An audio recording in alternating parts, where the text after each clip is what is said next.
Demonstrasi mahasiswa mengkritik kebijakan pemerintah terus berlanjut. Mahasiswa dan elemen masyarakat Yogyakarta memadati sudut pertigaan Gejaya.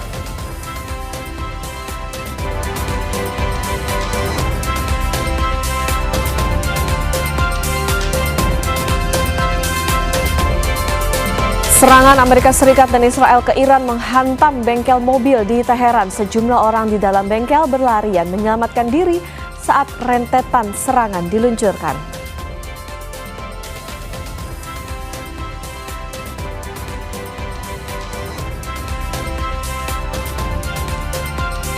Piala Dunia 2026 telah berlangsung sejak 11 Juni 2026. Namun di balik kemeriahan pesta sepak bola dunia, sejumlah persoalan serius justru muncul ke permukaan. Mulai dari pembatasan visa bagi penggemar dari sejumlah negara, penolakan wasit asal Somalia, dan hingga harga tiket yang mahal, hingga kasus pencurian yang dialami timnas Inggris.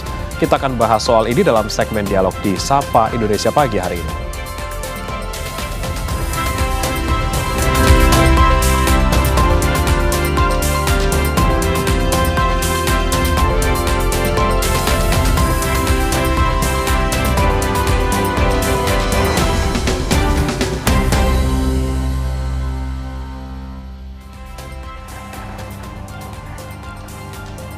Selamat pagi saudara, Sapa Indonesia Pagi kembali hari ini Minggu 14 Juni 2026 bersama saya Putri Oktaviani. Dan saya Brema Ratenaya. Di hari Minggu ini saudara, kami akan tetap mengupdate informasi Anda, terutama juga masih berlangsung sejak hari Jumat gitu ya, sampai kemarin. Itu masih ramai ternyata ya aksi mahasiswa terkait dengan protes kebijakan ekonomi. Kemarin terakhir di Jogja, kemudian di Banyumas sama di Solo gitu ya. Walaupun memang banyak sekali suara-suara yang dikeluarkan oleh mahasiswa, ini juga tentunya menjadi perhatian juga, semoga didengar ya. Ya, jadi memang respon yang diharapkan ini adalah bisa terjawab begitu ya dari beberapa tuntutan yang disuarakan terutama oleh mahasiswa. Nah ini semoga harapannya dengan adanya aksi unjuk rasa ini juga bisa memitigasi begitu, misalnya kayak kebijakan biasanya kalau naik BBM kan naik harga bahan pokok juga. Nah ini juga harapannya bisa terantisipasi. Nah saudara, tapi selain soal demo, Brima dan juga saudara, untuk Anda yang beraktivitas di wilayah Jakarta harus lihat dulu maps-nya di handphone, dicek-cek dulu karena ada sejumlah jalan yang ditutup gitu. Jadi ada di MH Tamrin udah pasti gitu ya. Kemudian Subroto. Subroto ini udah pasti akan dialihkan karena lagi ada event Jakarta International Marathon gitu ya di sana. Dan mungkin Okta juga sudah mengantisipasi karena hari Sabtu dia tahu ada, hari Minggu ada, jadi hari ini lewatnya di Pondok Indah. Iya, lewat belakang. Lewat belakang gitu ya. Kalau enggak, amit-amit gak bisa siaran. Amit, saya sendirian lagi kan. Nah itu saudara ya, diperhatikan. Dan juga hari ini tidak ada hari bebas kendaraan bermotor, jadi ya udah cari jalan-jalan di sekitar rumah Anda saja untuk bisa lari-lari olahraga pagi gitu ya. Sebelum kita ke sana, saudara, kita ulas kembali. Ini ada demonstrasi mahasiswa yang kemarin terjadi, yang untuk mengkritik kebijakan pemerintahan itu berlangsung di Yogyakarta. Mahasiswa dan elemen masyarakat memadati sudut pertigaan Gejaya. Masa dari Aliansi Rakyat Memanggil terdiri dari komponen mahasiswa dari kampus-kampus di Yogyakarta, Aliansi Suara Ibu Peduli, serta elemen masyarakat. Selain itu, deruan klakson pengguna jalan juga mengiringi aksi massa yang membawa 6 tuntutan utama perbaikan kebijakan ekonomi. Setelah aksi usai, pendemo mulai meninggalkan lokasi dan jalan bisa kembali dilalui warga.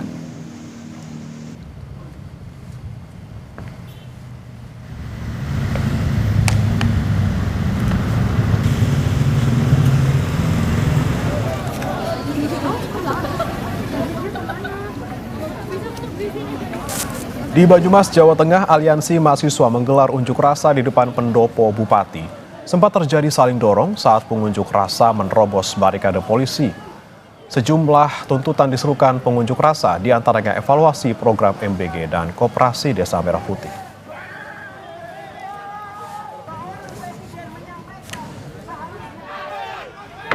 Sementara itu, demo mahasiswa di Solo, Jawa Tengah pada Jumat 12 Juni yang awalnya kondusif mendadak memanas. Sebab beredar kabar 2 mahasiswa ditangkap polisi. Massa meminta polisi agar rekannya dibebaskan. Sementara polisi menjelaskan tidak ada penangkapan seperti yang dinarasikan mahasiswa. Polisi menjamin keamanan mahasiswa saat meninggalkan lokasi demo.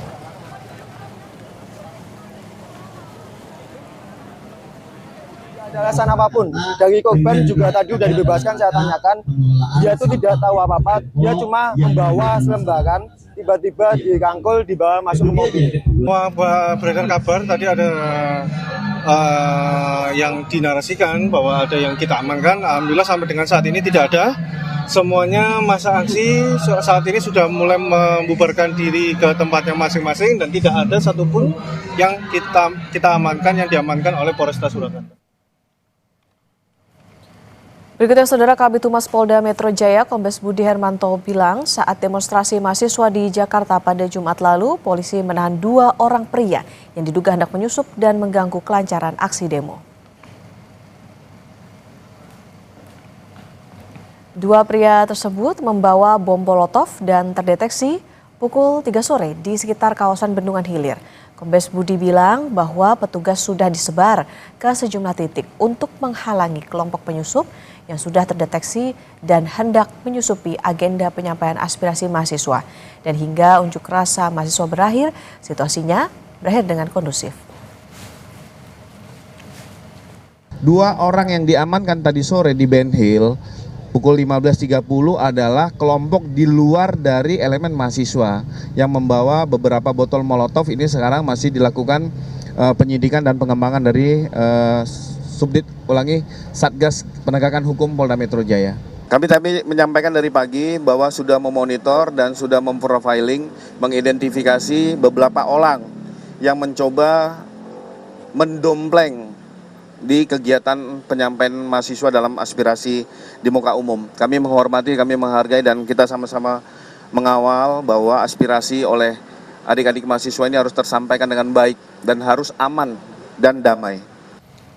Sorotan lainnya, Saudara, 160 kios di jalur Puncak Cianjur, Jawa Barat dibongkar Satpol PP. Pembongkaran kios ilegal ini sempat diwarnai kericuhan antara pedagang dan Satpol PP.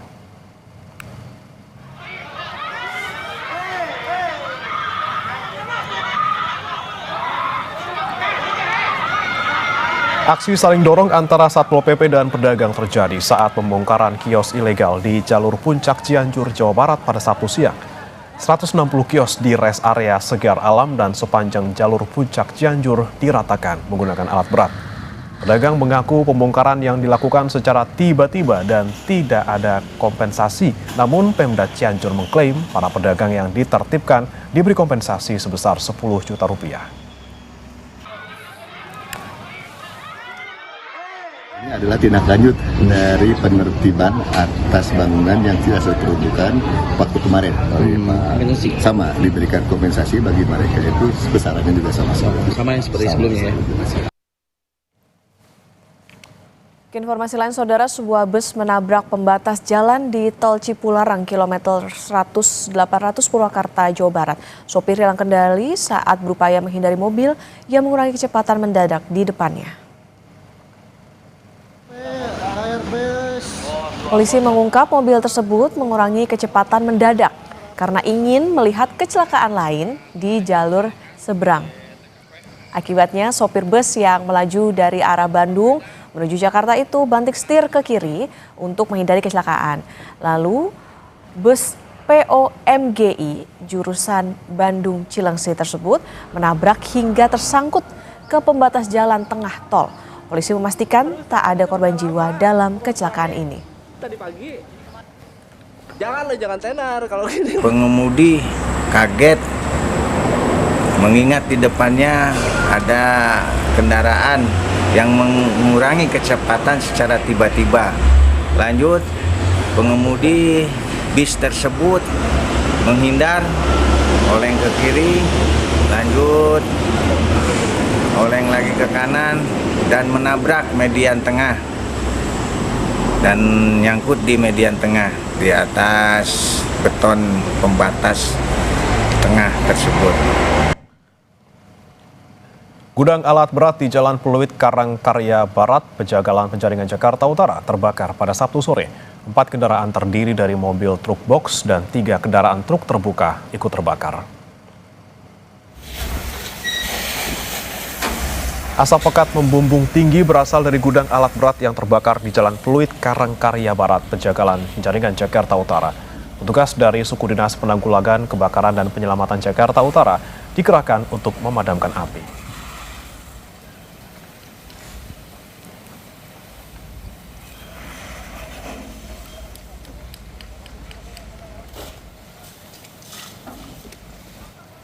Seorang pria lanjut usia nyaris jadi korban penculikan di Penjaringan, Jakarta Utara. Aksi pelaku tersebut terekam kamera pemantau atau CCTV milik warga.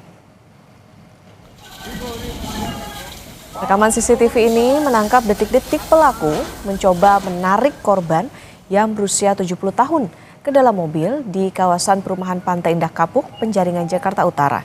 Peristiwa itu terjadi saat korban sedang olahraga pagi di sekitar rumahnya Rabu lalu.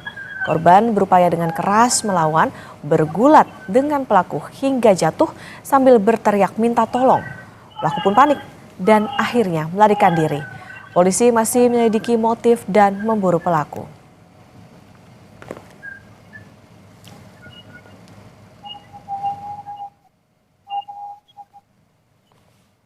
Jadi pelaku berusaha menarik korban, memaksa untuk mengajak masuk mobil. Sampai pelaku dan korban bergelut, korban dan pelaku juga jatuh. Tetapi karena korban melawan sehingga pelaku tidak berhasil mengambil korban dan memang korban sudah teriak di situ sehingga pelaku terlihat ketakutan dan meninggalkan lokasi. Beralih ke informasi mancanegara, saudara, militer Iran meluncurkan serangan balasan ke Amerika Serikat dengan menyerang negara-negara sekutu Amerika Serikat.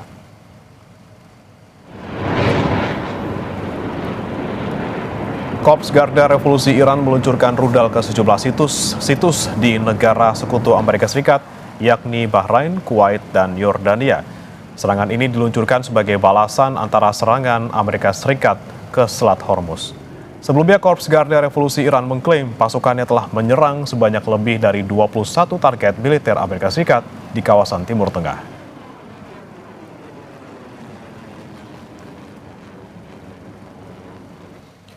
Akibat serangan Iran, Kementerian Dalam Negeri Bahrain mengumumkan seorang warga terluka dan banyak mobil dan bangunan rusak terbakar dan hancur. Kerusakan paling parah terjadi di kota Hamad dan Manama di Bahrain. Serangan Iran ke Bahrain terjadi pada Kamis pagi sebagai serangan balasan atas serangan Amerika Serikat ke Selat Hormuz.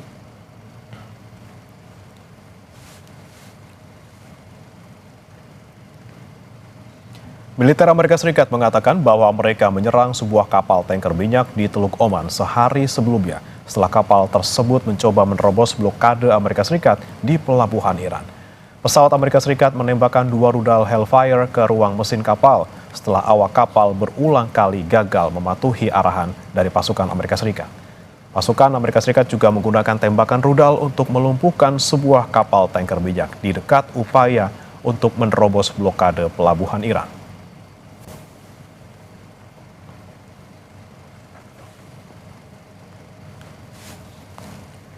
Amerika Serikat dan Israel meluncurkan serangan yang menghantam sebuah showroom mobil di kota Teheran, Iran.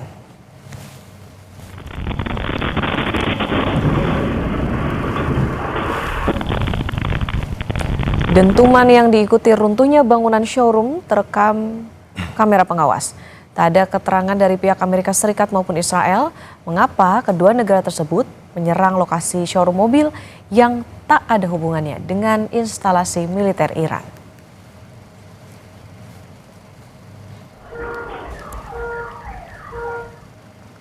Serangan Amerika Serikat dan Israel juga menghantam bengkel perbaikan mobil di Teheran. Sejumlah orang di dalam bengkel berlarian menyelamatkan diri saat rentetan serangan diluncurkan.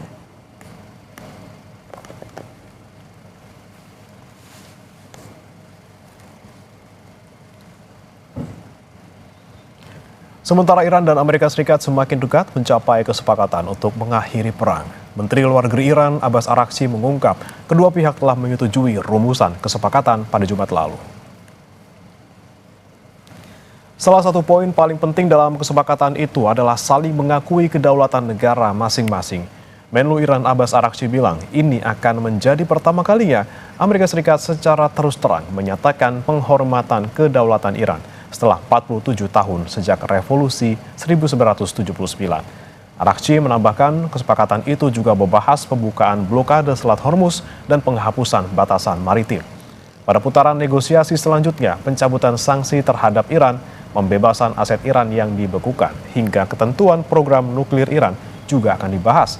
Namun Arakchi bilang Israel tidak akan menjadi bagian dari negosiasi.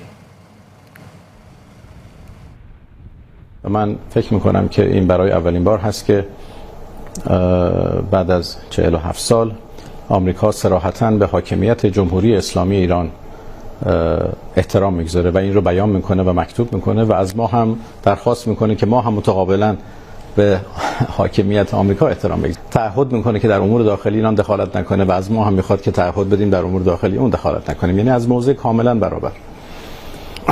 و فکر میکنم این از مهمترین بندهای این توافق هست که احترام به جمهوری اسلامی ایران، احترام به حاکمیت جمهوری اسلامی ایران. Senada dengan Menlu Iran Abbas Arakchi, Presiden Amerika Serikat Donald Trump juga mengungkap telah mencapai kesepakatan besar dengan Teheran. Trump bilang dokumen kesepakatan untuk mengakhiri perang segera selesai dalam beberapa hari ke depan. Ia menambahkan Amerika Serikat dan Iran mungkin akan menandatangani nota kesepakatan tersebut di Eropa. Trump tidak akan hadir tapi akan mengirim wakil Presiden J.D. Vance untuk momentum tersebut. Ia menyatakan Amerika Serikat telah mendapatkan kesepakatan bahwa Iran tidak memiliki senjata nuklir. We just made a great settlement of the war with Iran, and we're going to be subject to finalization of documents, which should get done over the next few days. We'll probably have a signing maybe in Europe, and it's a great thing. And most importantly, we have a deal that Iran will never have a nuclear weapon, which was the whole purpose of what we had to go through to get this. So it's a big, very big thing. I won't be able to be there, but JD will be there, Vice President, and some of the people. Tuan rumah Amerika Serikat memulai langkah di Piala Dunia 2026 dengan memetik kemenangan telak atas Paraguay. Partai pertama Grup D, AS hantam Paraguay 4-1. Informasinya usai jeda, saudara.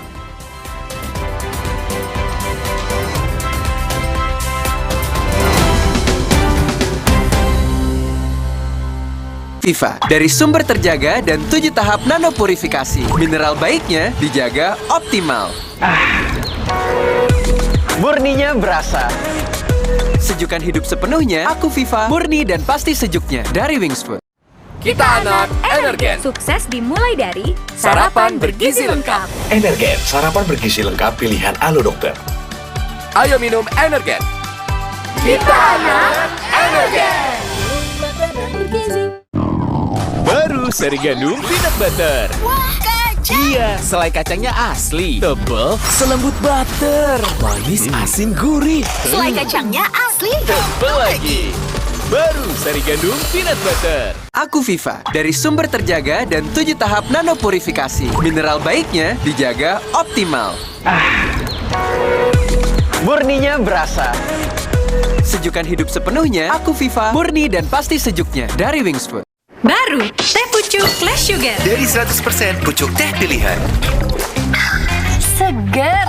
Enak lagi. Teh pucuk Flash Sugar. Rendah gulanya. Enak rasanya. Teh pucuk Flash Sugar, bagi-bagi miliaran hadiah. Ih, TWS-nya gemes banget. Ini Therapy with Style. Ada aroma matcha dan aroma sakura. Fresh Care Pepper Balm, inovasi balsam aroma terapi. Bisa dioles, bisa dihirup. Fresh Care Pepper Balm, Therapy with Style.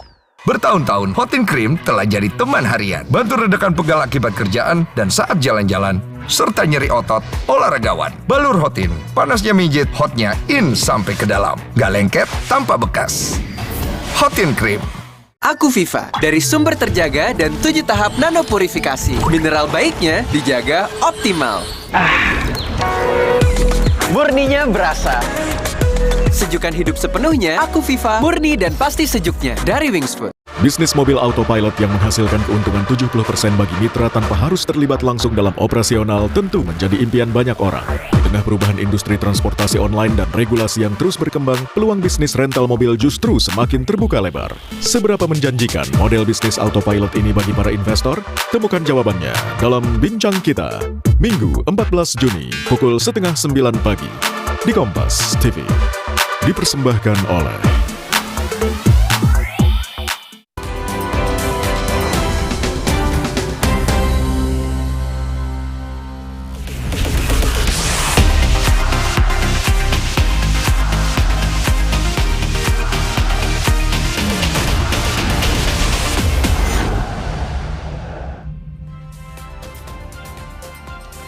Saudara, Meksiko bersiap menghadapi laga penentu juara Grup A melawan Korea Selatan. Kedua tim memulai turnamen dengan kemenangan.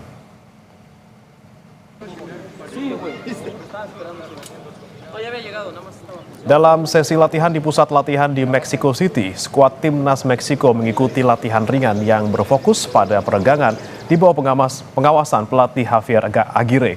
Meksiko membuka Piala Dunia dengan kemenangan 2-0 atas Afrika Selatan, sementara Korea Selatan mengalahkan Republik Ceko 2-1. Kemenangan akan menempatkan tim dalam posisi yang kuat untuk lolos ke babak selanjutnya.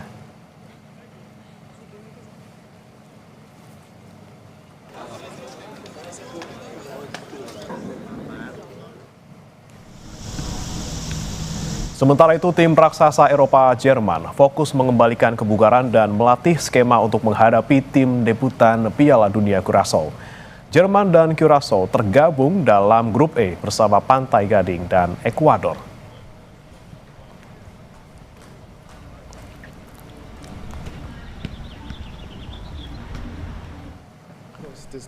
Sementara itu, debutan Piala Dunia dari zona Amerika Tengah dan Karibia, Curaçao melempar peringatan untuk timnas Jerman.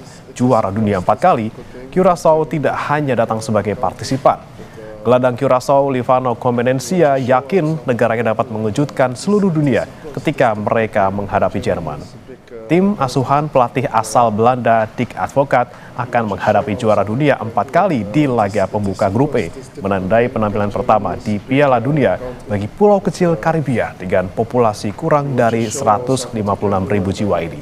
Banyak penggemar Curaçao diperkirakan akan melakukan perjalanan pesawat selama 3 jam melintasi Laut Karibia dan Teluk Meksiko menuju Stadion Houston yang berkapasitas 72.000 tempat duduk yang dapat menampung hampir setengah dari seluruh populasi negara tersebut.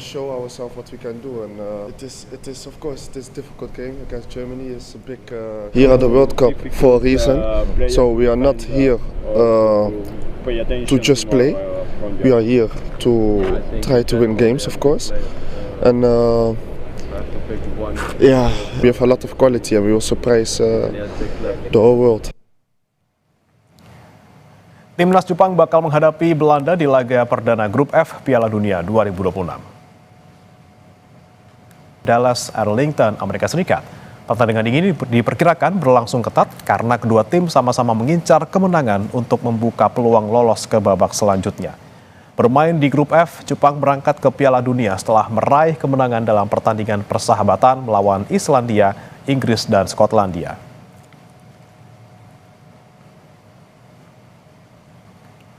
Tuan rumah Amerika Serikat memulai langkah di Piala Dunia 2026 dengan memetik kemenangan telak atas Paraguay. Partai pertama Grup D, Amerika Serikat menghantam Paraguay 4-1.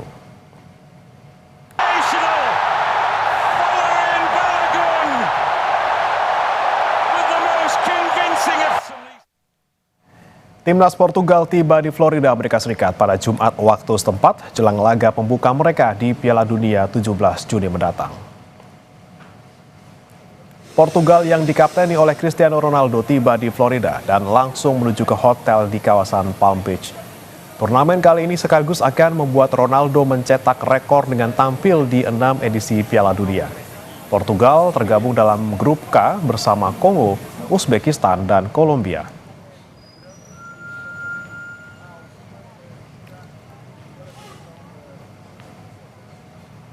Erling Haaland dan rekan-rekannya di timnas Norwegia bersantai di sela-sela persiapan Piala Dunia 2026 dengan menonton final Piala Stanley NHL.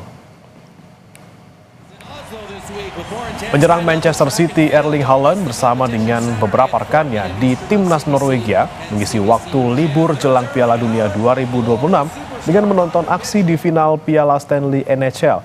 Mereka memberikan dukungan untuk Carolina Hurricane dalam laga kelima final NHL melawan Vegas Golden Knights pada Kamis waktu setempat. Haaland dan kawan-kawan terlihat menikmati pertandingannya.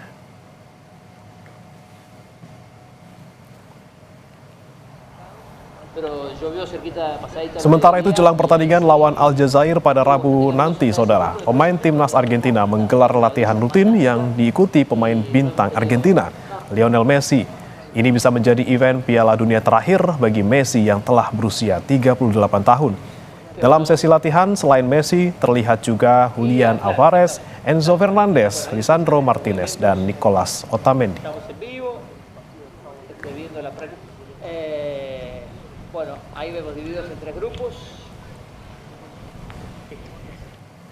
Saudara, timnas Spanyol memperkenalkan teknologi terbaru pada jersey, rompi, dan sepatu anti panas untuk menghadapi cuaca panas ekstrim di Amerika Serikat saat berlatih di Amerika Serikat.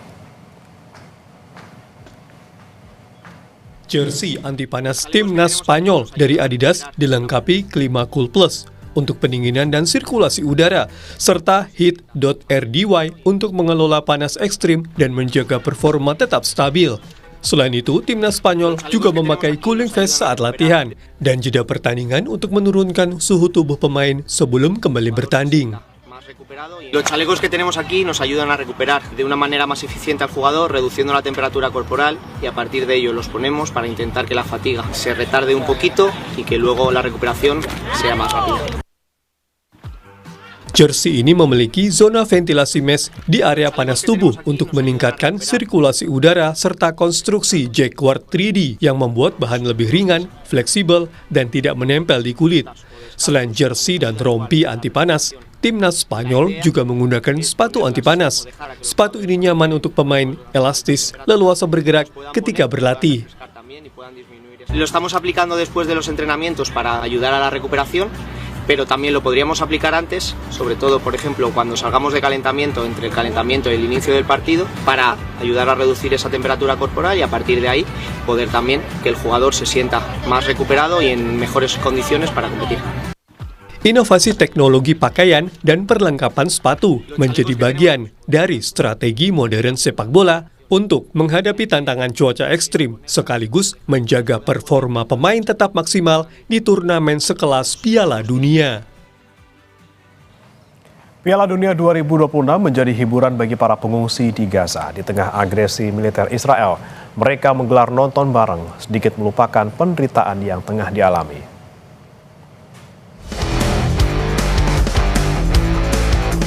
Kegetiran imbas dari perang tidak menyurutkan warga Gaza Palestina untuk ikut memeriahkan Piala Dunia 2026. Para pengungsi berkumpul di sebuah kafe di Khan Yunis untuk menonton laga perdana Piala Dunia antara tuan rumah Meksiko melawan Afrika Selatan. Para pengungsi ini berkerumun di depan sebuah layar televisi. Pertandingan Piala Dunia menjadi hiburan di tengah perang yang melanda. Seolah ingin melupakan kesedihan, para pengungsi ini bersorak kala tim kesayangan mencetak gol. Ada yang mendukung Meksiko, ada juga yang mendukung tim Bafana Afrika Selatan.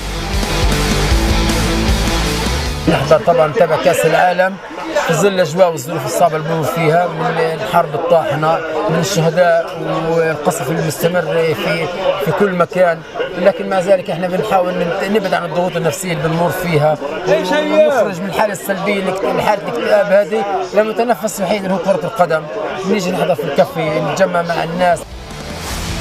Sepak bola menjadi gairah bagi warga Palestina. Pertandingan sepak bola menjadi hiburan yang menawarkan pelarian dari tekanan sehari-hari di saat agresi militer Israel mengelilingi mereka.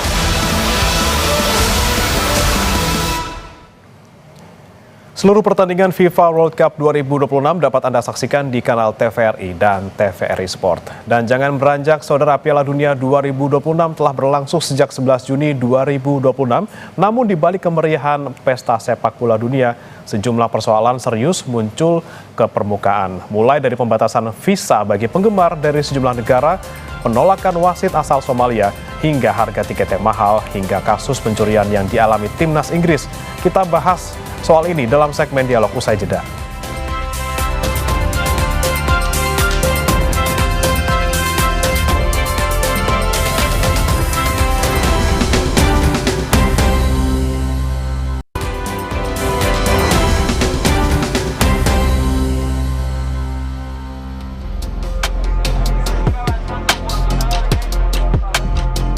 Piala Dunia 2026 sudah dimulai sejak 11 Juni. Ini pertama kalinya 3 negara menjadi tuan rumah dan menampilkan 48 tim nasional. Tapi sorotan publik tak hanya di pertandingan. Sederet masalah muncul dalam persiapan pertandingan tim peserta. Yang terbaru adalah menyangkut pemain Ghana Thomas Partey. Gelandang Villarreal itu tak bisa masuk Kanada lantaran visanya ditolak pemerintah setempat. Alhasil, Partey akan absen di laga perdana melawan Panama yang berlangsung di Toronto. FIFA mengaku tak bisa berbuat apa-apa lantaran tak terlibat dalam proses imigrasi sebuah negara. Masalah visa sebelumnya juga dialami wasit asal Somalia, Omar Abdul Qadir Artan. Artan ditolak masuk Amerika Serikat setelah diperiksa 11 jam oleh petugas imigrasi. Padahal seharusnya ia menjadi wasit pertama asal Somalia yang menjadi juru pengadil Piala Dunia. Mimpi wasit terbaik Afrika ini pun sirna setelah FIFA juga tak bisa berbuat banyak dan mencoretnya dalam daftar juru pengadil lapangan Piala Dunia. Masalah lainnya menimpa timnas Inggris. Persiapan The Three Lions memulai laga Piala Dunia menemui kendala tak terduga. Barang-barang pemain seperti sepatu dirampok dalam perjalanan dari kamp latihan tim di Florida menuju markas Piala Dunia mereka di Kansas City, Amerika Serikat. Barang lain seperti bola resmi pertandingan dan perlengkapan latihan juga hilang dicuri. Insiden ini terjadi sehari sebelum sesi latihan pertama tim asuhan Thomas Tuchel di Missouri jelang laga grup L melawan Kroasia Rabu nanti. Kepolisian Kansas City mengklaim 2 tersangka telah ditahan sementara penyelidikan terus berlanjut. Yang juga jadi sorotan adalah harga tiket. Supporter memprotes harga tiket Piala Dunia yang mahal, di mana untuk fase grup dijual mulai 2,5 juta rupiah. Hampir seluruh kategori tiket pertandingan Piala Dunia dijual lebih mahal dibandingkan tiket pertandingan olahraga pada umumnya. Harga ini membuat penggemar yang semula antusias menjadi kecewa karena harga tiket yang tak terjangkau. We value the game, we value the players, we value people that make investments in those things. We absolutely understand that that's not everybody's jam. Some people have to look after the business aspect of the game. It feels like the business aspect of the game has taken precedent over every other aspect of the game in the lead up to this World Cup. And all we've heard is, this is what the market can bear, this is what the market can bear, this is what the market can bear, kind of over and over again. And it's like, the paying market is not the only aspect of this that needs to be considered. The good of the game and the players and the fan experience should also be something that gets a bit of a higher priority. Masih lebih dari sebulan Piala Dunia bakal berlangsung. FIFA pun mendapat sorotan dari otoritas hukum Amerika Serikat dan terancam penyelidikan terkait sistem penjualan tiket.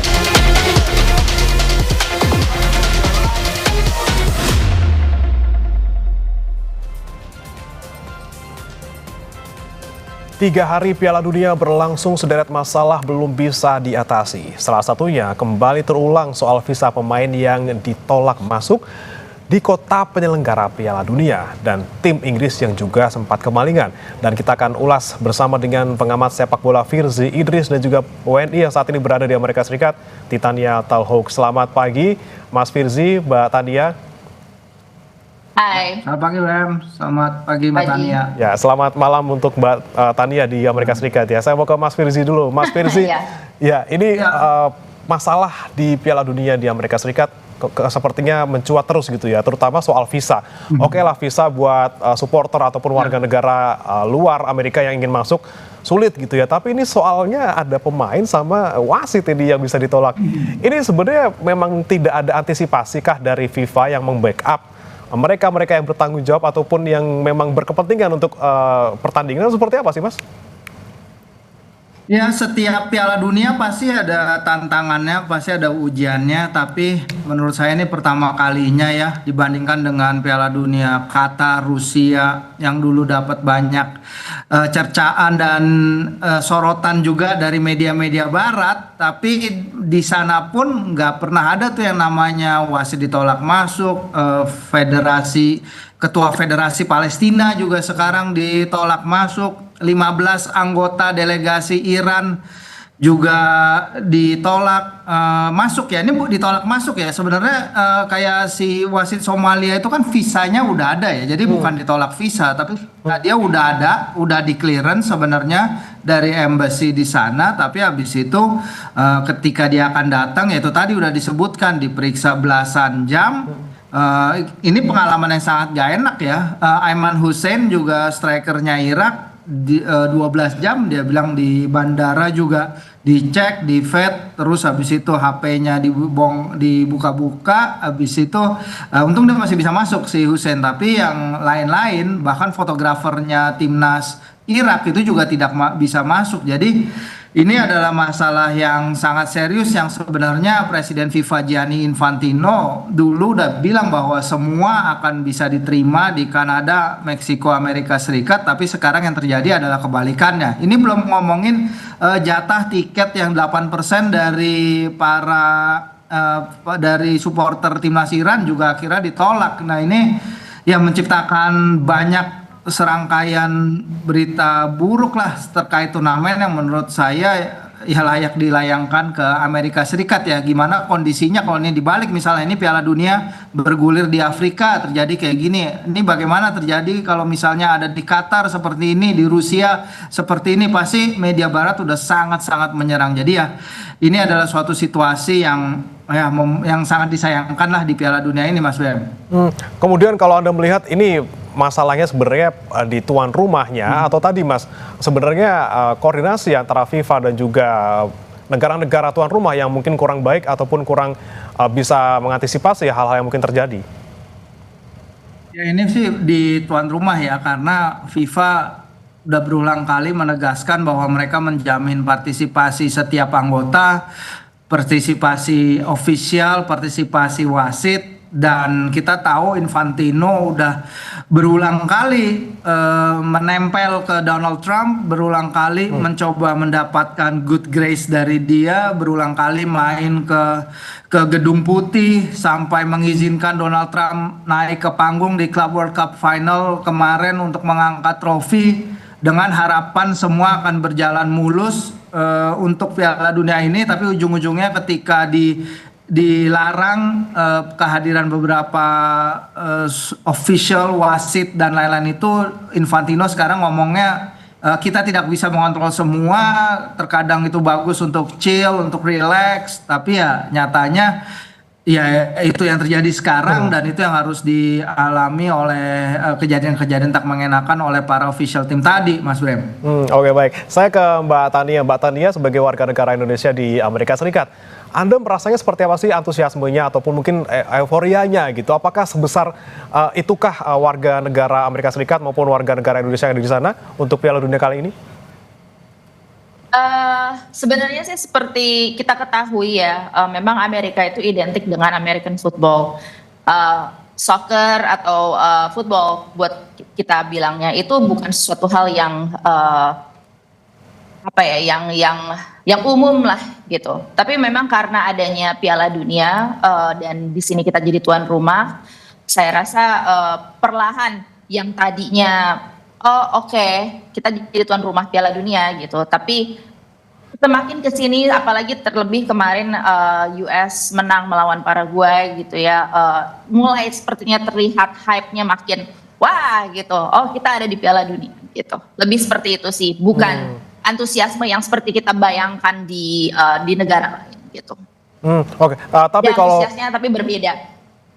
Antusiasme berbeda karena kemarin menang gitu ya melawan Paraguay. Tapi kalau Mbak Tania melihat gitu soal persoalan imigrasi gitu, untuk di Amerika Serikat sendiri memang kalau ada pengamatan selama tinggal di sana ini sering menjadi masalah gitu Mbak. Tidak hanya soal Piala Dunia ini, mungkin misalnya untuk warga negara lain yang kemudian untuk masuk ke Amerika Serikat memang sesusah itukah?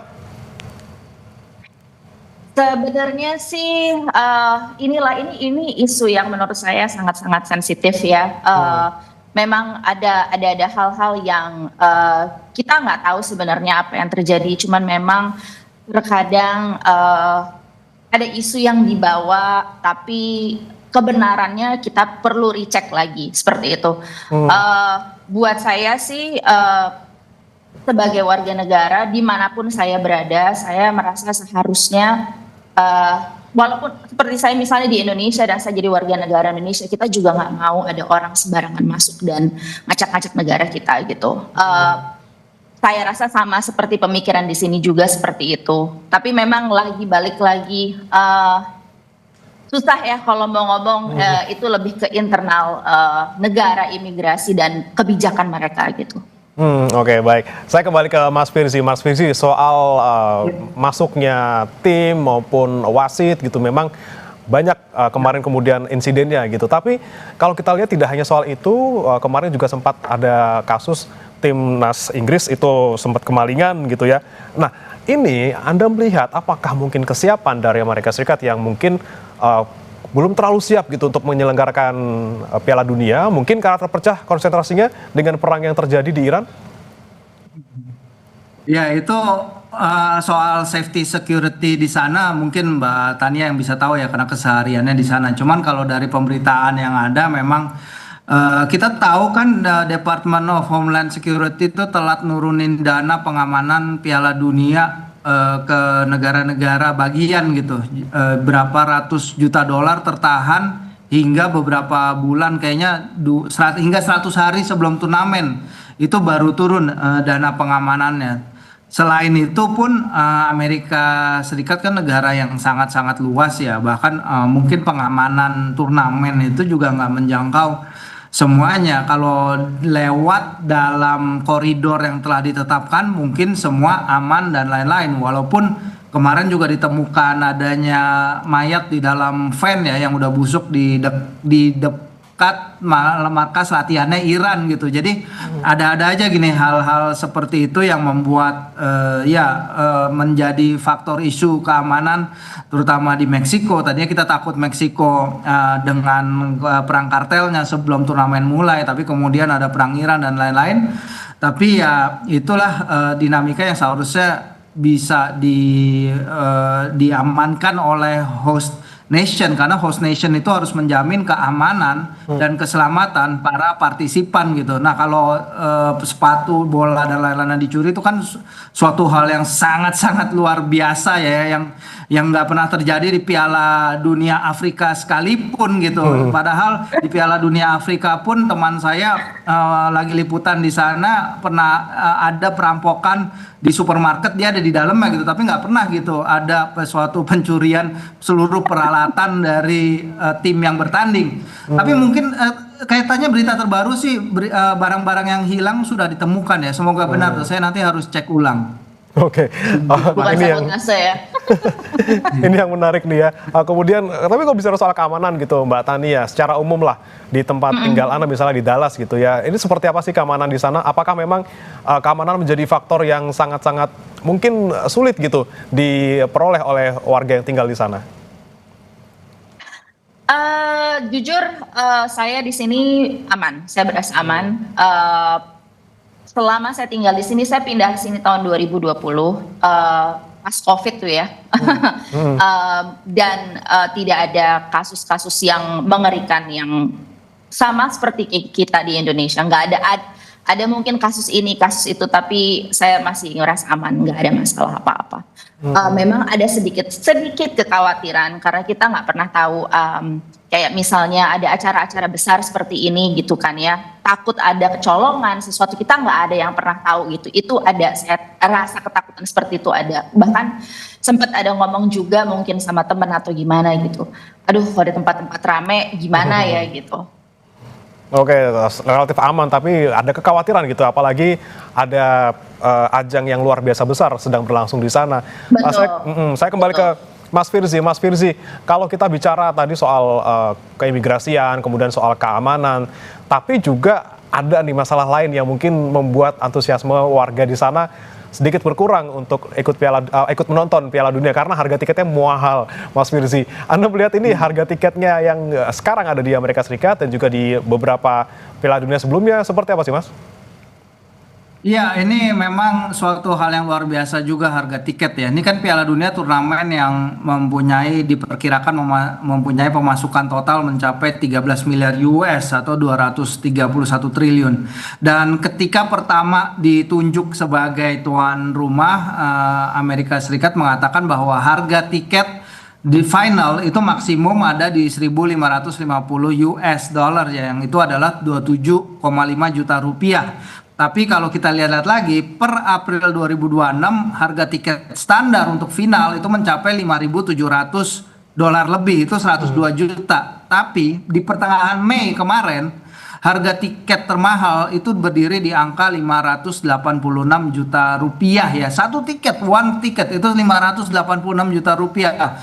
Sebagai konteks nih Mas Brem, terakhir kali AS menggelar Piala Dunia pada 94 itu tiket termahal adalah 475 dolar atau adjusted untuk inflasi sekitar 1.070 dolar atau 20 juta rupiah. Jadi itu ada peningkatan 1000% antara terakhir kali Amerika Serikat host Piala Dunia hingga sekarang. Di Piala Dunia 2022 Qatar yang juga banyak mendapat sorotan dari negara-negara barat terkait human rights issue dan lain-lain, itu harga tiket final paling mahal adalah 1.600 US dollar atau 29 juta rupiah. Ini ada hal disparity yang sangat besar sekali ya. Ini bahkan kemarin baru tadi malam Stan Collymore, mantan striker timnas Inggris dan Liverpool, mengatakan dia beli tiket Inggris Kroasia itu 199 pound, itu dia sekitar 5 juta dan ketika itu ada orang yang bilang, lo dapat tiket itu dari mana? Murah banget. Jadi bagi orang sana ya mungkin Batanya bakal lebih tahu ya. Ini 200 pound itu sekitar berapa? Sekarang udah kursnya berapa? 5 jutaan lebih, itu masih sangat murah. Karena di stadion yang sama ada yang beli tiket itu 1.500 dolar untuk tiket yang paling jauh dari lapangan gitu. Jadi ini bukan lagi soal supply and demand, ini bukan lagi soal dynamic pricing, tapi ya ini siapa yang bisa bayar lebih banyak ya dia akan mengendalikan pasar. Dan terutama FIFA sendiri juga mengakomodir ini ya dengan cara mereka menjual tiket. Jadi ini benar-benar late stage capitalism at work di sana. Jadi semua harga ditentukan oleh mereka yang punya sumber dayanya. Nah, kalau menurut Mbak Tania sendiri dengan harga tiket sekian gitu, itu kalau kita bandingkan mungkin dengan kurs rupiah dengan kemampuan daya beli masyarakat Indonesia, emang nggak ketaker gitu ya, nggak nanjak lah gitu, kita nggak akan nyampe ke sana gitu. Tapi kalau kita bandingkan dengan daya beli masyarakat yang tinggal di Amerika Serikat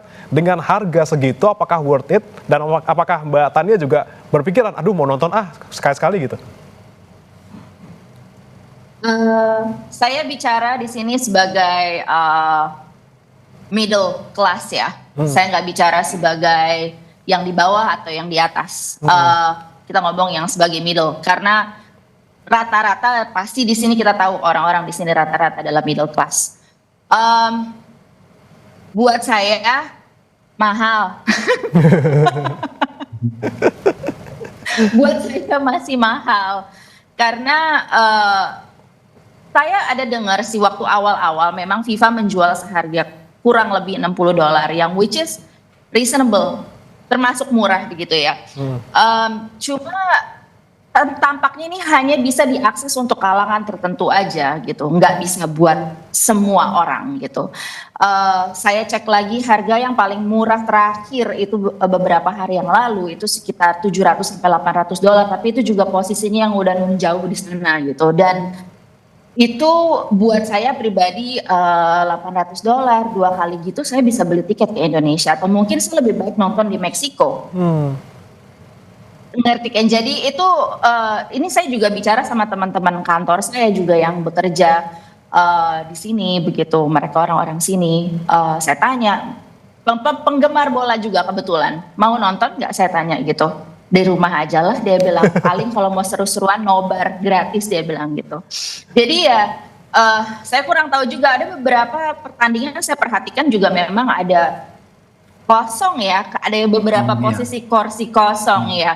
Jadi Saya nggak tahu sih apa alasannya, tapi saya rasa salah satu alasannya adalah ya harga. Salah satu, mungkin ada faktor lain seperti kesulitan mungkin untuk datang ke sini untuk yang dari internasional gitu. Mungkin mereka satu udah mikirin harga tiket, mikirin harga hotel, mikirin yang lain-lain dan sebagainya. Itu kayaknya terlalu banyak yang harus dikeluarkan gitu. Oke. Nah, selain soal harga nih Mbak Tania, kalau menurut pandangan Anda mungkin sebagai warga negara Indonesia yang tinggal di sana atau mungkin juga sebagai penduduk di Amerika Serikat gitu, bagaimana sih melihat Amerika Serikat sebagai tuan rumah kali ini dengan mungkin berbagai macam masalah yang terjadi dan juga mungkin juga antusiasme yang ada di sana, seperti apa sejauh ini Amerika Serikat untuk menyelenggarakan Piala Dunia? Banyak isu memang saya tahu, mulai dari keamanan, mulai dari isu politiknya juga gitu kan ya. Saya agak bingung sih sebenarnya, berbeda dari tahun-tahun sebelumnya. Memang saya juga memperhatikan Piala Dunia di tempat lain. Waktu itu saya juga posisinya di Indonesia gitu. Mungkin ada sesuatu yang bisa dipelajari dari sini, setelah itu saya juga nggak tahu ya. Mudah-mudahan juga Piala Dunia kali ini berjalan lancar, aman, nggak ada masalah-masalah yang mengerikan lah begitu. Mudah-mudahan dari Amerika sendiri ya, saya berharap mungkin lebih ke ada sedikit lebih koordinasi lah mungkin dengan FIFA ke depannya, negara apapun itu. Baiknya bagaimana dicari jalan keluarnya, jangan sampai seperti yang terjadi kayak misalnya udah punya visa mau berangkat terus harusnya dari awal dong, oke, nggak bisa atau gimana gitu. Jadi jangan, ya supaya jadi lancar aja kondisinya gitu. Oke, baik. Koordinasi dengan FIFA gitu ya sebagai tuan rumah. Mas Firzi, kita melihat juga mungkin penyelenggaraan Piala Dunia kali ini tidak lepas dari masalah geopolitik gitu ya. Amerika Serikat yang sebagai tuan rumah ini kemudian mempunyai konflik yang sedang berlangsung juga dengan Iran.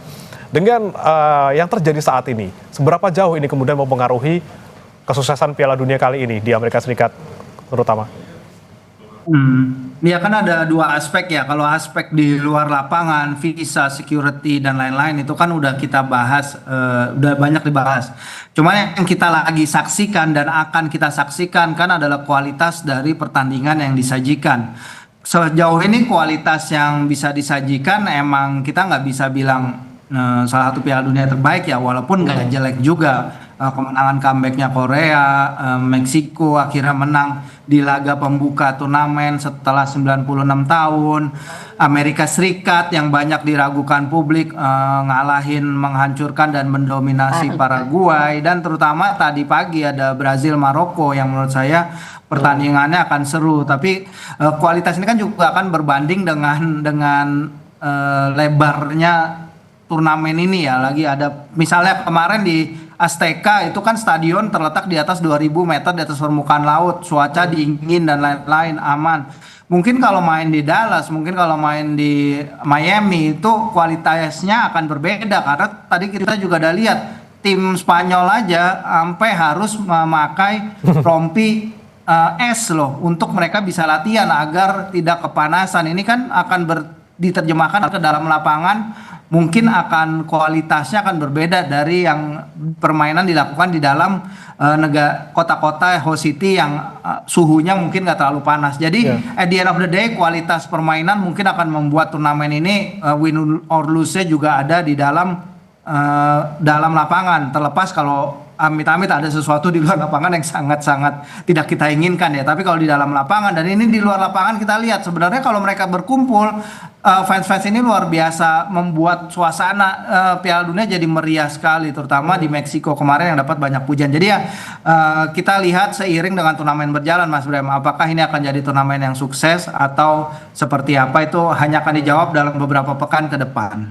Oke, kita lihat beberapa pekan ke depan gitu ya.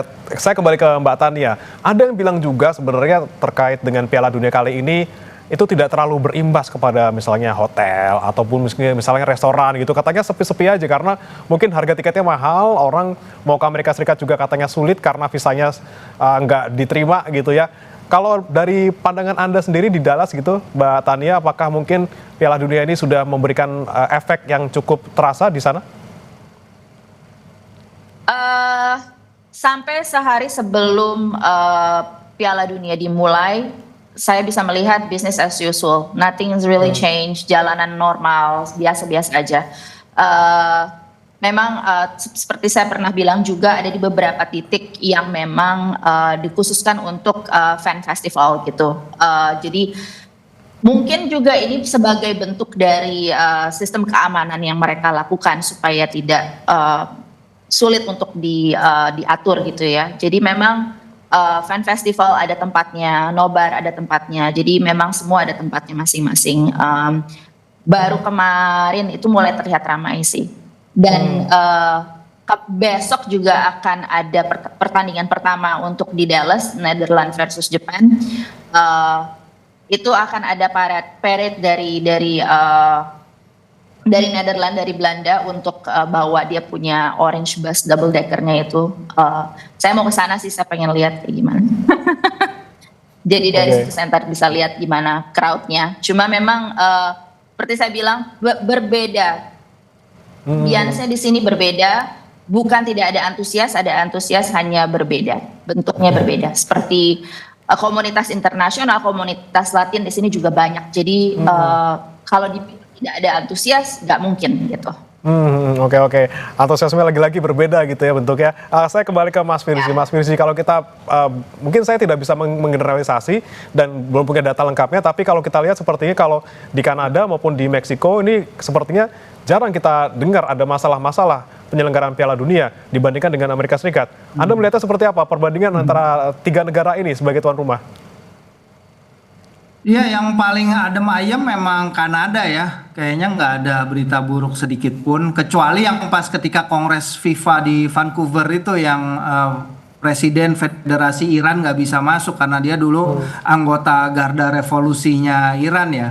Tapi kan di Iran itu kalau nggak salah semua orang tuh mungkin wajib 1 tahun apa 2 tahun gitu wajib militer sama Garda Revolusi. Jadi mungkin memang bagi sebagian besar juga akan ada kesulitan nih kalau dikaitkan semua dengan Garda Revolusi yang masuk dalam daftar teroris organization di sana ya.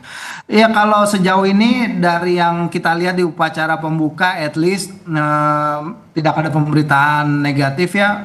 Fans Meksiko luar biasa, Azteca kemarin kita nunjukin betapa sakralnya stadion itu bagi Piala Dunia, udah 2 kali menggelar final Piala Dunia dan stadion yang sangat epic lah, sangat luar biasa, fansnya juga hebat, bahkan banyak yang menanyakan kenapa finalnya nggak di Azteca aja ketimbang di New York, New Jersey gitu, saking hebatnya. Nah ya kita akan nunggu lagi jangan sampai ada berita-berita negatif lagi, terutama yang berkaitan dengan keselamatan dan keamanan para ini ya, bukan hanya para delegasi tapi juga para penonton gitu. Dan kita akan seharusnya dan memang sudah seharusnya sepak bola yang jadi sajian utama di setiap Piala Dunia, Mas. Jangan lagi membahas safety and security terlalu banyak ke depannya, semoga. Oke. Tapi kalau kita sudah lihat gitu Mas, dari Amerika Serikat sendiri kan banyak kemudian catatannya dari beberapa hari sudah diselenggarakan Piala Dunia 2026. Kemudian jika sudah ada hal-hal seperti ini, apa yang seharusnya kemudian dilakukan oleh FIFA, terutama memastikan agar sisanya ini jangan sampai terjadi lagi? Ya ini kan berkaitan juga bukan hanya FIFA ya, tapi host country itu yang harus memberikan jaminan keamanan dan keselamatan seperti yang tadi saya bilang. Dan ini seharusnya blanket kepada siapapun, tim peserta, delegasi, penonton dan lain-lain, itu udah harus jadi jaminan. Ketika saya liputan ke Piala Dunia Rusia juga banyak yang bilang keamanan para supporter tidak terjamin di sana dan lain-lain. Tapi itu absolutely salah satu turnamen terbaik yang pernah saya liput gitu, dari aspek kenyamanan peserta, dari aspek seperti ini aja gampangnya, untuk angkutan umum gratis saja di sana disediakan. Bahkan di Piala Dunia Rusia itu ada tiket antar kereta yang gratis, antar kota yang gratis bagi supporter yang punya tiket pertandingan. Jadi misalnya Moskow ke Saint Petersburg itu adalah perjalanan 6 jam 7 jam naik kereta, tapi gratis untuk mereka yang punya tiket, dan emang nggak banyak slotnya tapi ada, dan ini yang mungkin sejauh ini masih belum bisa diterapkan di Amerika ya. Bahkan kereta antar dalam kota aja ke stadion New York New Jersey dari stasiun pusatnya New York itu dikenakan biaya yang lumayan mahal. Dan ini yang kita harus lihat juga untuk kenyamanan para supporter. Kalau mereka udah berkumpul, apalagi supporter Belanda luar biasa banget, Mbak Tania nanti akan merasakan sendiri kehebatannya. Saya pernah liputan ke Euro, Piala Eropa, ketemu mereka itu salah satu one of the best supporter groups di sebuah turnamen gitu. Jadi nanti akan merasakan sendiri, dan di sinilah sebenarnya esensi Piala Dunia juga ya, menyatukan orang-orang dari berbagai negara dalam suasana yang kebersamaan, kebersaudaraan dan persahabatan gitu. Dari negara manapun, bahasa kita universal, sepak bola gitu, disatukan oleh sepak bola. Jadi harapannya ke depan akan bisa terus seperti itu sih di Amerika Serikat, Kanada dan Meksiko. Oke, tidak hanya pendukung-pendukungnya gitu ya, misalnya transportasi, kemudian keamanan, tapi juga tadi yang pertama, masalah utamanya, pemain sama wasitnya harus bisa masuk dulu dengan mudah gitu ya, sebelum kita mikirin yang hal-hal di samping itu. Terakhir saya mau ke Mbak Tania, jelang pertandingan Jepang melawan Belanda, kalau tidak salah ya, di Dallas ini seperti apa saat ini kondisinya, Mbak? Hari ini saya belum keluar rumah, masih baru bangun, terus dari pagi kebetulan nontonin bola, nontonin yang terakhir, nonton Brasil lawan Maroko. Jadi belum keluar, saya belum tahu. Tapi besok rencananya pagi-pagi saya mau ke sana, mau lihat bagaimana kondisi di sana. Sedikit mungkin 1 jam lebih awal sampai sana, karena saya nggak tahu apa yang bakal terjadi, apakah macet atau mungkin susah dapat parkir, nggak ada yang tahu juga. Jadi ya belum tahu sih, kalau hari ini saya nggak keluar rumah jadi nggak tahu. Oke, yang jelas kita harapkan gitu ya, oke beberapa hari ini banyak catatan, tapi semoga sisanya sampai nanti final bisa diperbaiki gitu, terutama untuk tuan rumah Amerika Serikat bisa memastikan bagaimana semuanya, baik faktor-faktor utama maupun pendukungnya ini bisa disiapkan dengan baik, supaya ya Piala Dunia kali ini juga bisa berjalan dengan baik sampai nanti final. Terima kasih Mas Firzi Idris, pengamat sepak bola, dan juga Mbak Titania Talhuk, warga negara Indonesia di Amerika Serikat, sudah bergabung di Sapa Indonesia Pagi. Selamat pagi waktu Indonesia. Selamat pagi. Ya, selamat pagi. Jangan beranjak saudara, Sapa Indonesia Pagi masih akan kembali dengan informasi lainnya usai jeda berikut, di mana tornado menerjang Amerika Serikat, merusak rumah dan bangunan di Illinois. Pohon tumbang dan jaringan listrik putus menyebabkan ratusan ribu pelanggan di Illinois dan Indiana kehilangan pasokan listrik.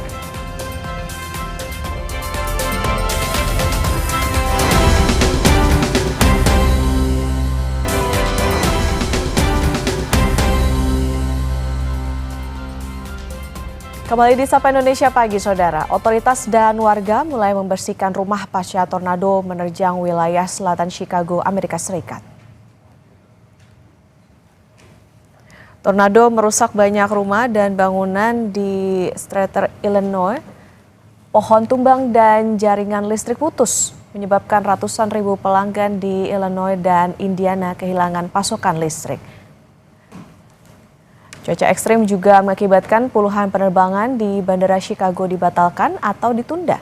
Meski kerusakan cukup parah, tidak ada laporan korban jiwa maupun luka berat.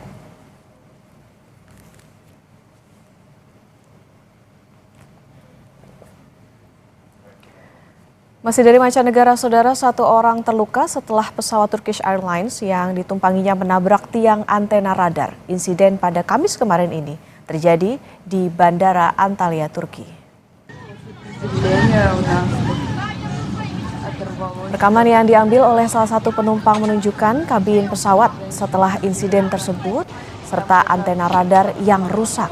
Sejumlah penumpang mengatakan sempat terdengar suara benturan cukup keras sesaat insiden terjadi. Otoritas bandara menyebutkan insiden terjadi saat pesawat mendekati area parkir, di mana ujung sayap kanan pesawat bersentuhan dengan antena radar. 267 penumpang dievakuasi dengan 1 orang mengalami luka ringan. Investigasi atas insiden tersebut saat ini sedang berlangsung.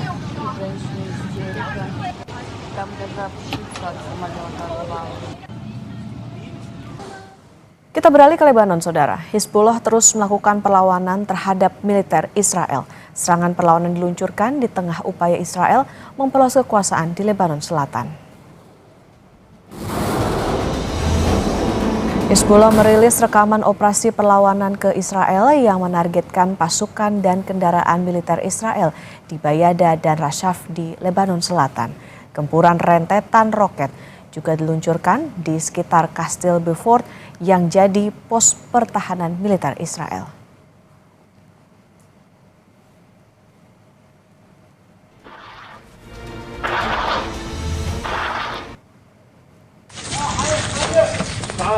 Sementara itu Israel menyerah wilayah Sarafan sekitar 10 hingga 15 km di selatan kota Sidon. Serangan Israel menghancurkan sejumlah bangunan di Sarafan, Lebanon Selatan.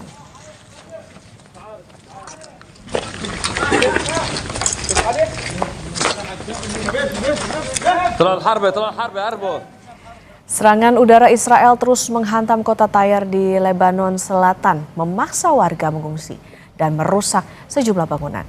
Tenaga medis rumah sakit Hiram melaporkan serangan di dekat fasilitas kesehatan membuat panik staf dan pasien.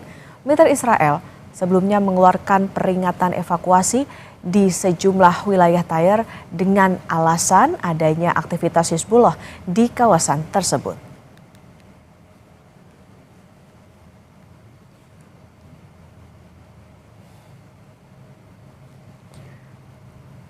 Militer Iran meluncurkan serangan balasan ke Amerika Serikat dengan menyerang negara-negara sekutu AS.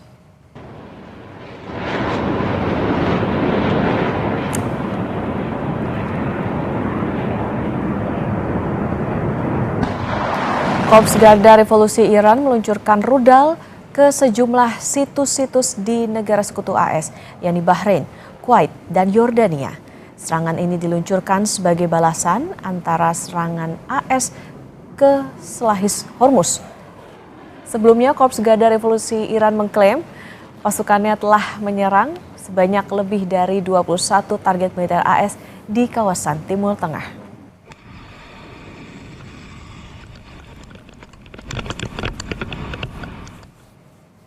Akibat serangan Iran, Kementerian Dalam Negeri Bahrain mengumumkan seorang warga terluka dan banyak mobil serta bangunan rusak, terbakar, dan hancur.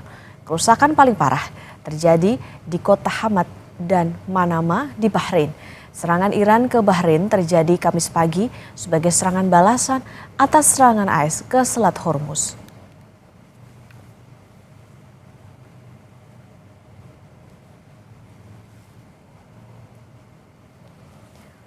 Militer AS mengatakan bahwa mereka menyerang sebuah kapal tanker minyak di Teluk Oman sehari sebelumnya setelah kapal tersebut mencoba menerobos blokade AS di pelabuhan Iran. Pesawat AS menembakkan 2 rudal Hellfire ke ruang mesin kapal setelah awak kapal berulang kali gagal mematuhi arahan dari pasukan AS. Pasukan AS juga menggunakan tembakan rudal untuk melumpuhkan sebuah kapal tanker minyak di dekat upaya untuk menerobos blokade pelabuhan Iran.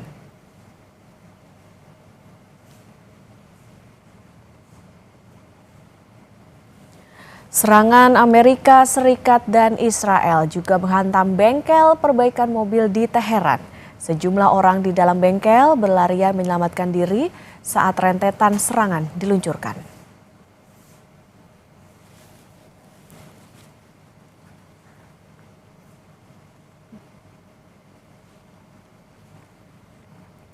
Berikutnya, Saudara, Iran dan Amerika Serikat semakin dekat mencapai kesepakatan untuk mengakhiri perang. Menteri Luar Negeri Iran, Abbas Araghchi, mengungkap kedua pihak telah menyetujui rumusan kesepakatan pada Jumat lalu. Salah satu poin penting dalam kesepakatan itu adalah saling mengakui kedaulatan negara masing-masing. Menlu Iran, Abbas Araghchi, bilang ini akan jadi pertama kalinya AS secara terus terang menyatakan penghormatan kedaulatan Iran setelah 47 tahun sejak revolusi 1979. Araghchi menambahkan kesepakatan itu juga membahas pembukaan blokade Selat Hormuz dan penghapusan batasan maritim. Pada putaran negosiasi selanjutnya, pencabutan sanksi terhadap Iran, pembebasan aset Iran yang dibukukan, hingga ketentuan program nuklir Iran juga akan dibahas. Namun Arakchi bilang, Israel tak akan jadi bagian dari negosiasi. و من فکر میکنم که این برای اولین بار هست که بعد از 47 سال آمریکا صراحتاً به حاکمیت جمهوری اسلامی ایران احترام میگذاره و این رو بیان میکنه و مکتوب میکنه و از ما هم درخواست میکنه که ما هم متقابلاً به حاکمیت آمریکا احترام بگذاریم. تعهد میکنه که در امور داخلی ایران دخالت نکنه و از ما هم میخواد که تعهد بدیم در امور داخلی اون دخالت نکنیم. یعنی از موضع کاملا برابر. و فکر میکنم این از مهمترین بندهای این توافق هست که احترام به جمهوری اسلامی ایران، احترام به حاکمیت جمهوری اسلامی ایران. Senada dengan Menlu Iran Abbas Arakchi, Presiden Amerika Serikat Donald Trump juga mengungkap telah mencapai kesepakatan besar dengan Teheran. Trump bilang dokumen kesepakatan untuk mengakhiri perang segera selesai dalam beberapa hari ke depan. Ia menambahkan, AS dan Iran mungkin akan menandatangani nota kesepakatan tersebut di Eropa. Trump tak akan hadir, tapi akan mengirim wakil Presiden J.D. Vance untuk momentum tersebut.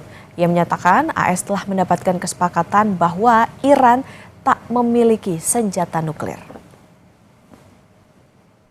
We just made a great settlement of the war with Iran, and we're going to be subject to finalization of documents, which should get done over the next few days. Probably have a signing maybe in Europe, and it's a great thing. And most importantly, we have a deal that Iran will never have a nuclear weapon, which was the whole purpose of what we had to go through to get this. So it's a big, very big thing. I won't be able to be there, but JD will be there, Vice President, and some of the people. Hari ini ajang lari maraton diselenggarakan di Jakarta yang diikuti oleh 25.000 peserta. Selain menjaga kesehatan, ajang lari ini sekaligus dimanfaatkan untuk menikmati suasana kota Jakarta di akhir pekan.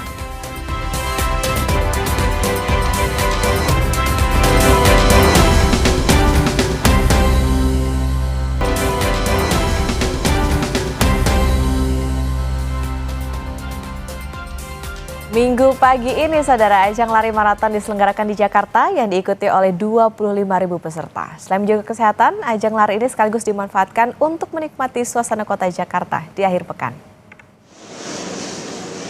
Ajang lari ini menghadirkan dua kategori, yakni maraton dan half maraton. Dimulai sejak pukul 3 Minggu dini hari hingga pukul 11 siang. Rute yang digunakan meliputi kawasan GBK, Sudirman, Bundaran HI, Jalan MH Tamrin, Monas, hingga Jalan Rasuna Said. Sementara itu, hari bebas kendaraan bermotor atau Car Free Day di Jakarta hari ini tidak diberlakukan. Keseruan ajang lari maraton di Jakarta Minggu pagi ini akan disampaikan oleh jurnalis Kompas TV, Niputu Trisnanda, dan juru kamera Adini Anissa dari kawasan Gelora Bung Karno, Senayan, Jakarta. Selamat pagi, Putu. Jadi bagaimana keseruan ajang lari maraton di sana? Wah, kalau seru sih seru banget pastinya, Okta dan juga saudara. Karena kalau kita lihat begitu, walaupun dimulai jam 3 pagi, tapi semangatnya bukan main. Bahkan ini jumlahnya begitu lebih banyak daripada penyelenggaraan tahun sebelumnya di 2025. Pada hari ini ada sekitar 25.000 pelari yang mengikuti dua kategori, yaitu half marathon dan juga maraton. Dan Okta bisa lihat sendiri begitu, meskipun sekarang sudah memasuki pukul 8:30 begitu dari jam 3 pagi, tapi semangatnya masih tinggi sekali. Ini kita lihat ruas yang saat ini ditunjukkan oleh juru kamera Kompas TV begitu. Ini Adini Anissa itu menunjukkan adalah rute yang dilewati oleh para pelari yang mengambil kategori maraton gitu. Jadi sampai dengan jam memasuki 8:30 pagi ini masih banyak begitu peserta yang kemudian mencoba begitu nge-push limitnya biar sampai ke garis finish. Nah, kalau yang ini masih berusaha untuk sampai ke garis finish, saya akan ajak Anda untuk ngobrol sama yang udah nyampe garis finish. Selamat pagi, Mbak Astrid. Selamat pagi. Mbak Astrid, coba dipamerin dulu medalinya. ini dong. Tadi ikut yang kategori apa? Half marathon. Ini kali pertama ikut ajang ini atau sebelumnya juga udah pernah ikut? Sudah ikut dari 2023. Udah ikut dari 2023. Nah, gimana nih? Udah dari 2023, sekarang diselenggarakan lagi di 2026. Pengalamannya gimana? Lari di jantung ibu kota gitu, lihat gedung-gedung tinggi. Gimana? Tetap beda ya kalau misalnya kita latihan sama kalau race, kayak lebih seru race karena yang cheering sepanjang jalan ini. Dari start sampai finish tuh banyak yang cheering, jadi kita lebih happy aja.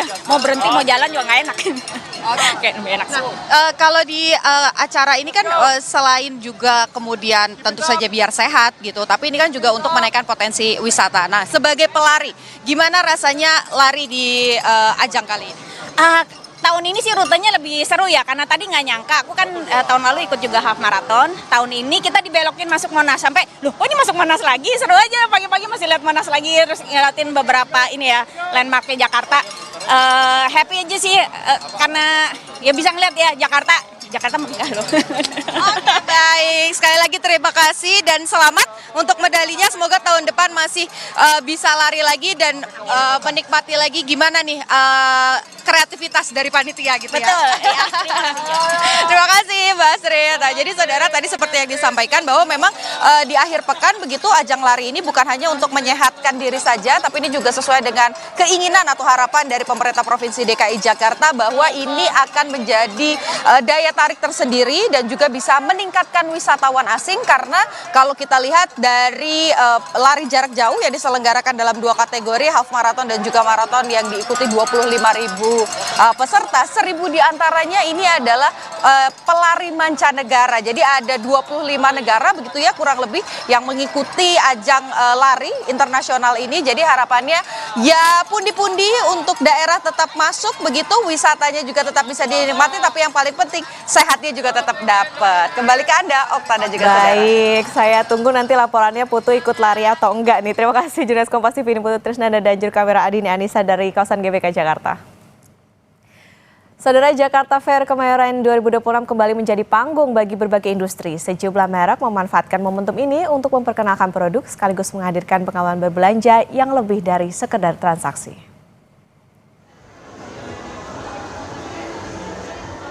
Di tengah ramainya partisipasi pelaku industri, masing-masing merek berupaya menawarkan pengalaman yang berbeda.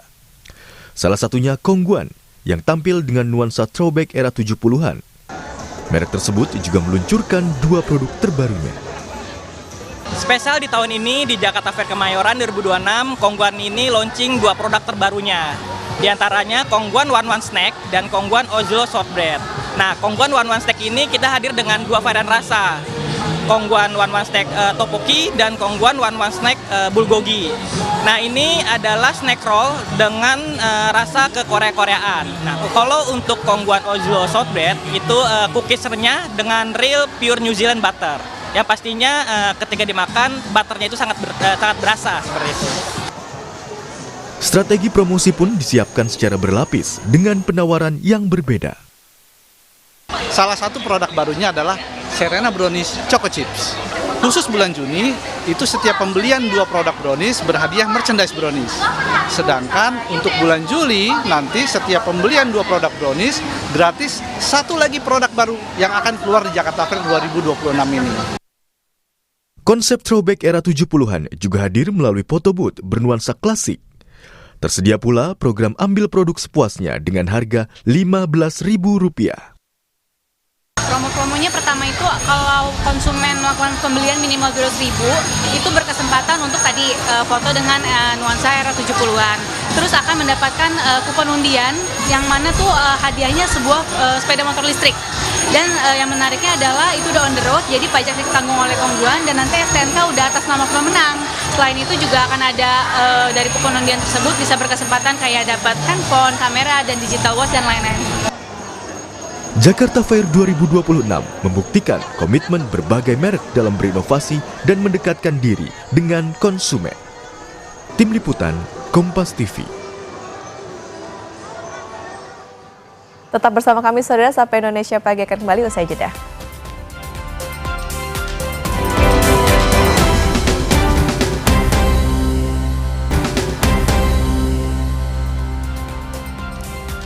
Kita tiba di akhir Sapa Indonesia Pagi, Saudara. Terima kasih sudah menyaksikan selama 1,5 jam ke belakang. Saya Breman Atenaya. Dan saya Putri Oktaviani, terima kasih. Sampai jumpa.